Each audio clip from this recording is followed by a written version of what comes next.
নমস্কাৰ আপোনালোকক স্বাগতম জনাইছোঁ আমাৰ শিক্ষামূলক ইউটিউব চেনেলটোলৈ। তো IOCL নাৰ্ছিং এডমিশ্যনৰ যোনটো নেকি BSc নাৰ্ছিং আছিলে, তো আজি তাৰ লাষ্ট ডেট হয়। সকলোৱে আবেদন কৰিলে নাই কৰা, আৰু যোনসকল কেণ্ডিডেটে এতিয়ালৈকে কৰা নাই, আজি আবেলি 4 বজালৈকে আপোনালোকে আবেদন কৰিব পাৰিব বা অনলাইন এপ্লিকেশ্যন ছাবমিট কৰিব পাৰিব। তাৰ পিছত কিন্তু নোৱাৰিব। আৰু আপোনালোকৰ যিহেতু ৰিজাল্ট পাব্লিছ হ'ব 20 জুলাই তাৰিখে, 10 দিনৰ পিছত আপোনালোকৰ ৰিলিজ কৰা হ'ব। তো সকলোৱে আবেদন কৰি লওক, আৰু যদি নিজেই কৰিব পৰা নাই বা আপোনালোকে OTP প্ৰব্লেম হৈছে, তেন্তে আমাক কণ্টেক্ট কৰিব পাৰে বা আমাৰ টিমক কণ্টেক্ট কৰিব পাৰে।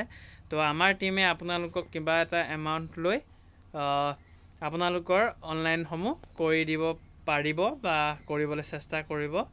তো 7086697406 আপোনালোকে হোৱাটছআপ কৰিব IOCLৰ অনলাইন কৰিব লাগে বুলি।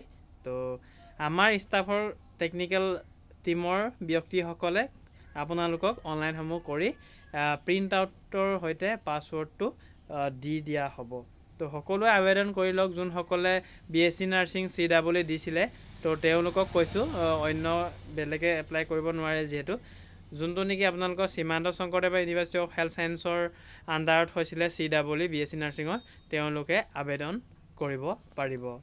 তো এয়াই আছিলে আপোনালোকৰ এটি সৰু সুৰা আপডেট। তো সকলোৱে আবেদন কৰি লওক, এতিয়াও সময় আছে যিহেতু 4 বজালৈকে। ধন্যবাদ। আৰু এই ধৰণৰ আপডেটখিনি পাই থাকিবলৈ চেনেলটো ছাবস্ক্ৰাইব কৰিব।